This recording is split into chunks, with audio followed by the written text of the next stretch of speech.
भाई साहब, ये आज के समय में धर्म, अर्थ, काम, मोक्ष, ये लिखा है, पढ़ा भी है, जीवन भर सुनते भी आए हैं, लेकिन पूरी तरह से हमें समझ नहीं आया। थोड़ा सा हम चाहेंगे कि इस पर आप थोड़ा प्रकाश डालें।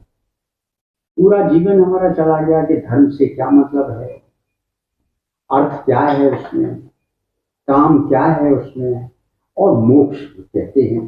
तो ये चार चीज बताई गई, चारों में पूरा जीवन का सत्य क्या छुपा हुआ है। ऐसा है कमल जी, क्योंकि भारत की जो सभ्यता है ये बहुत ज़्यादा पुरानी है।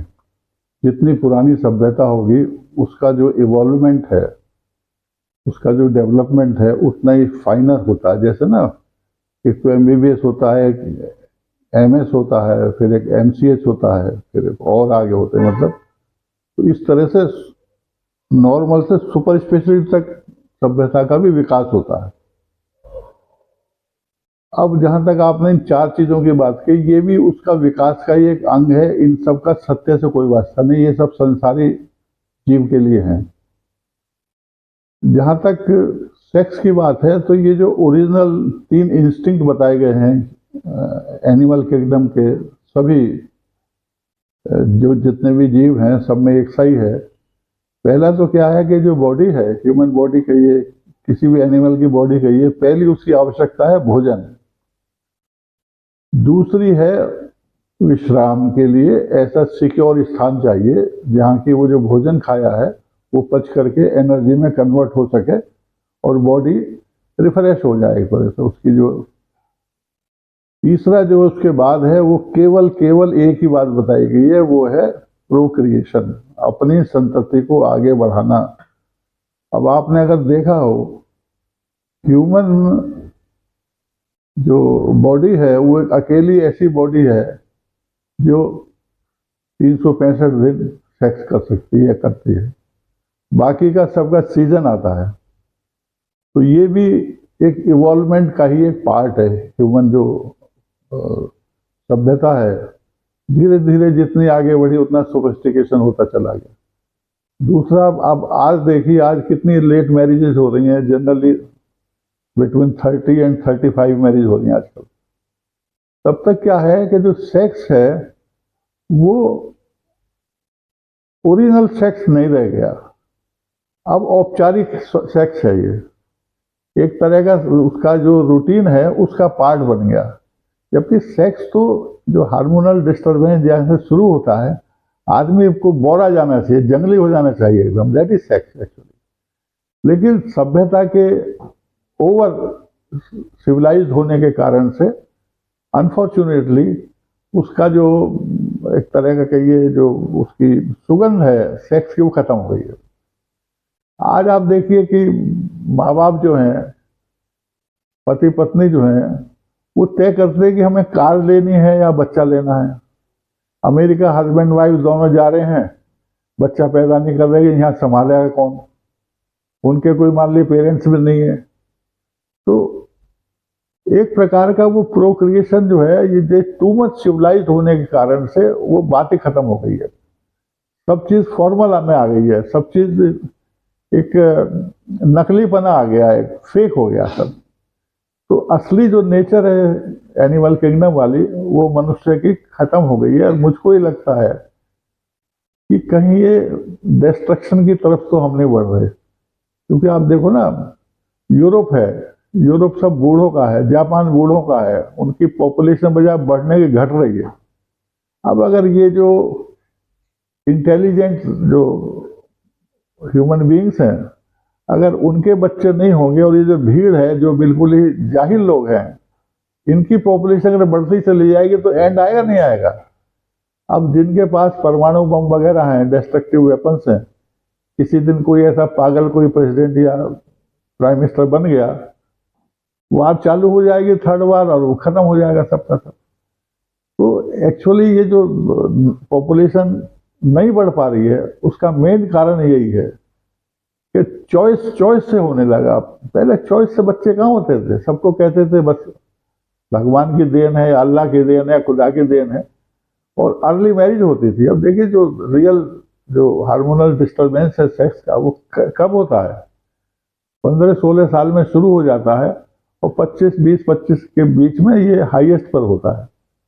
उसके बाद तो क्या है, वो जस्ट फॉर्मल कहेंगे भाई ये तो वीकेंड का है, वीकेंड में करना चाहिए सेक्स। तो ये तो बिल्कुल ही एक औपचारिकता हो गई। जैसे कि आप क्लब गए सैटरडेज में, इसी तरह से भाई सेक्स कर रहे हैं आप मतलब फ्राइडे को या सैटरडे को। तो ये सेक्स नहीं रही है असल में, अनफॉर्चुनेटली। दूसरी बात क्या है कि ये रिवाइव कैसे हो? रिवाइव होना मुश्किल है, क्योंकि जब एक तरफ से ये सिलसिला शुरू हो गया विकास का, वापस नहीं आ सकता। आप ये देखें ना, भारतीय परंपरा में ग्रंथों में भी है कि साहब मेनका, उर्वशी, ये साधु संतों जो तपस्या कर रहे होते थे उनके सामने आ जाती थी। सामने क्यों आ जाते थे? क्या होता था? क्योंकि वो जो सेक्स की जो अनफुलफिल्ड डिजायर्स थी, वही उनके स्वप्न में आती थी, विचार में होती थी, सोचते रहते थे, फिर उसका विजुअलाइजेशन या सॉलिडिफिकेशन हो जाता था। अब वो कहते थे ध्यान भंग हो गया। ध्यान भंग भाई जब तक आप की प्रायोरिटी, जब देखिए जब प्रायोरिटी आपकी होगी अगर अंतर यात्रा के लिए, तो फिर ये सब चीजें अपने आप छूटती हैं। लेकिन अगर प्रायोरिटी आपकी चॉइस है कि मुझे अपने को पाना है या अपने को जानना है, तो ये तो एक तरह का नकलीपना है, क्योंकि आपने कोई चीज छोड़ी है। अच्छा, किसने छोड़ी है? जो इग्नोरेंट माइंड है। तो इग्नोरेंट माइंड तो कभी भी इल्यूमिन्ड माइंड बन ही नहीं सकता, क्योंकि ये तो एक तरह की चाह हो गई, एक तरह का और बिल्ला लगा लिया आपने, एक तरह का और अचीवमेंट है। जब स्वतः ही अंदर से प्यास उठे, वो ओरिजिनल होती है, जेन्युइन होती है। वो अपने आप जब चलेगी तो उसके साथ साथ ये सारी चीजें छूटती चली जाती हैं।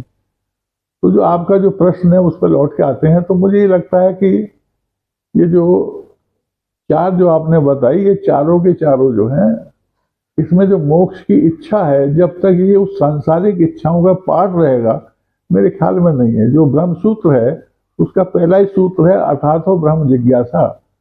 Now therefore I desire to know the truth, the Brahma.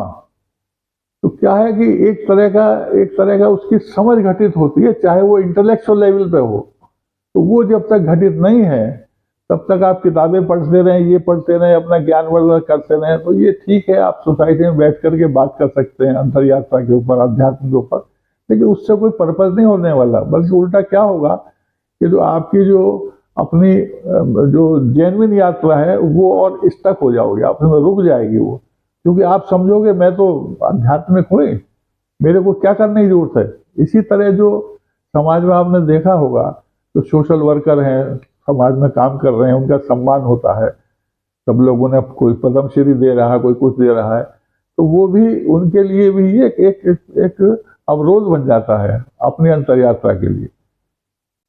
अब ये क्या है कि आप कुछ मत कीजिए, अगर आपको रियली में मैच्योरिटी में आना है, जेन्युइनली आना है, कुछ मत कीजिए, मंदिर मस्जिद कहीं मत जाइए, गुरुद्वारा मत जाइए, अपने आप को एकदम से नास्तिकता की तरफ बढ़िए आप। तो क्या होगा, अंदर से ही फिर प्यास फूटेगी अपने आप, और जो प्यास आएगी वो that will be something original. वही वो है जो ब्रह्मसूत्र में कहा, अर्थात तो ब्रह्म जिज्ञासा की। अब मैंने सब अपनी जो ड्यूटीज थी परिवार के प्रति, जो आपने 4 गिनाए ना, वो 3 पूरे हो गए। अब मेरे चौथा जो बचा है मोक्ष वाला, अब मैं उसके लिए प्रयासरत होऊंगा, क्योंकि मेरी कोई जिम्मेदारी नहीं है।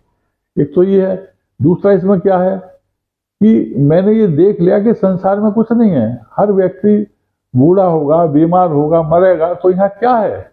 जो कहता मैंने पा लिया, वो उसने भी क्या पा लिया जब सब कुछ छोड़ के जाना पड़ेगा? तो इट इज और वेस्टेज। तो वो उसको जो समझ घटित है वो 15 साल की एज में हो सकती है। वो 15 साल की एज में मोक्ष के प्रति अपने आप को जानने की चेष्टा करने लगेगा। और एक वो लोग हैं जिन्होंने अपना पारिवारिक, सामाजिक और जो सांसारिक जो है, जितने भी उनके उत्तरदायित्व हैं, जितने भी ड्यूटीज हैं, वो सब उन्होंने खत्म कर दी अपने। अब करने को कुछ नहीं है, तो वो कह रहे हैं भाई अब जो है मैं कम से कम अपने लिए, उन्होंने बच्चों से कह दिया भाई अब मुझे क्षमा करो, अब मैं अपने लिए कार्यरत रहूंगा। Enough is enough now. ठीक है। ठीक है भाई साहब, बहुत अच्छा लगा। और कंक्लूड कर दो। थोड़ा सा हमको मतलब जिस तरह की जो जिज्ञासा थी उसको आपने समाधान किया। नहीं, इसी में कोई प्रश्न हो उठाओ तो बताइए। प्रश्न तो यही था कि हमारा अंतिम इच्छा तो जैसे काम से बढ़ी और मोक्ष पर पहुंची, तो आपने उसको बिल्कुल साफ सुथरे शब्दों में, कम शब्दों में तो कहकर, और यूं तो हजारों ग्रंथ हैं, उन्होंने आदमी को तरह तरह से उलझा दिया है, संप्रदाय हैं, अब उनसे तो हमें क्या लेना देना है। आप जैसे बुद्ध बुद्ध पुरुष ने ये जानकारी देकर हमको बड़ा अनुग्रहित किया। हम आपके लिए हृदय से नमन। बहुत बहुत धन्यवाद।